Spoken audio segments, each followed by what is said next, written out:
তারা তাদের খাদ্যমতো সব চেষ্টা করছে, মনিরা খুবই চেষ্টা করছে, যোগীরা সবাই আছে, হেড অফ দ্য ডিপার্টমেন্ট আছে, সকলেই চেষ্টা করছে।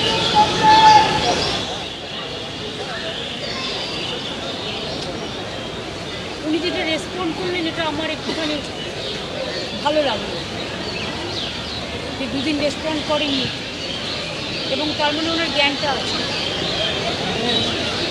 কনসাস আছে। আমি বৌদির সাথেও বেরিয়ে কথা বললাম, বৌদিও নাকি খাওয়া দাওয়া বন্ধ করে দিয়েছে। তারপরে মিদনাপুরের দুটো কেস এখানে আছে, ওদের সাথেও কথা বললাম, ওদের বাড়ির লোকের সাথেও কথা বললাম। ওরা ভালো হয়ে যাবে, ওরা অনেকটাই ভালো আছে, একজন চলে গেছে। আর ডাক্তারদের এরা খুব করেছে, ডাক্তার সিস্টার সকলের চিকিৎসায় আশা করি ওরা ভালো হয়ে যাবে। অসুস্থ প্রতুল মুখোপাধ্যায় এসএসকেএম থেকে দেখে বেরোলেন, মুখ্যমন্ত্রী বললেন দ্রুত ভালো হয়ে যাবেন।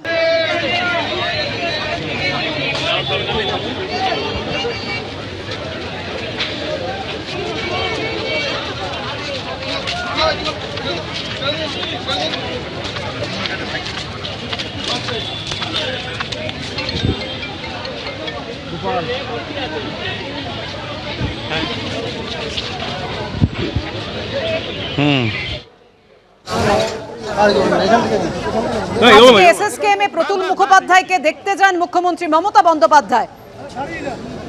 কথা বলবো, আমাদের সঙ্গে রয়েছেন আমাদের প্রতিনিধি পার্থ প্রতিম ঘোষ। পার্থ, এই মুহূর্তে কি হচ্ছে? আমরা দেখতে পাচ্ছি মুখ্যমন্ত্রী কথা বলছেন, গাড়িতে উঠলেন মুখ্যমন্ত্রী, বলো। দেখো মুখ্যমন্ত্রী বেশ কিছুটা সময় এসএসকেএম হাসপাতালে ছিলেন এবং প্রতুল মুখোপাধ্যায়কে দেখতে তিনি হাসপাতালে আসেন এবং হাসপাতালে যে জায়গায় আসেন তার পাশাপাশি তোমাকে বলবো, তুমি জানো মেদিনীপুরের স্যালাইন কাণ্ডে যারা অসুস্থ হয়ে ভর্তি হয়েছিলেন এসএসকেএম হাসপাতালে, তাদের সঙ্গেও কিন্তু মুখ্যমন্ত্রী কথা বলেছেন বলে মুখ্যমন্ত্রী জানালেন। এবং অর্থাৎ প্রতুল মুখোপাধ্যায় শারীরিক অবস্থা, বর্তমানে তিনি ভেন্টিলেশনে রয়েছেন এবং কি অবস্থায় রয়েছেন সেই বিষয়টা চিকিৎসকদের সঙ্গে কথা বলেন এবং তিনি দেখেন। অন্যদিকে মেদিনীপুর মেডিকেল কলেজ হাসপাতালে স্যালাইন কাণ্ডের যে ঘটনা ঘটে তুমি জানো, যেখানে অসুস্থ হয়ে ভর্তি প্রসূতিরা, এবং সেক্ষেত্রে তাদেরকেও কিন্তু দেখেন মুখ্যমন্ত্রী মমতা বন্দ্যোপাধ্যায়। এর পাশাপাশি আরও যে বিষয়টা তোমায় বলবো সেটি হচ্ছে যে হাসপাতালে অন্যান্য যে সকল রোগীর পরিজনেরা রয়েছেন তাদের সঙ্গেও কথা বলেন মুখ্যমন্ত্রী।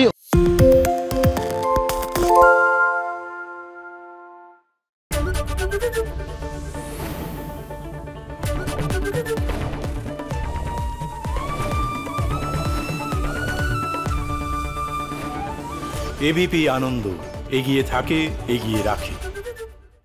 সত্য অন্তহীন, সত্যের খোঁজও তাই, সত্য সন্ধানে তাই আমরা অক্লান্ত, অকুতভয়। এবিপি আনন্দ নতুন ভাবনার প্রতীক, যা মনে মুক্ত, তথ্যে যুক্ত এবং যাবতীয় সীমানার বাঁধন থেকে মুক্ত।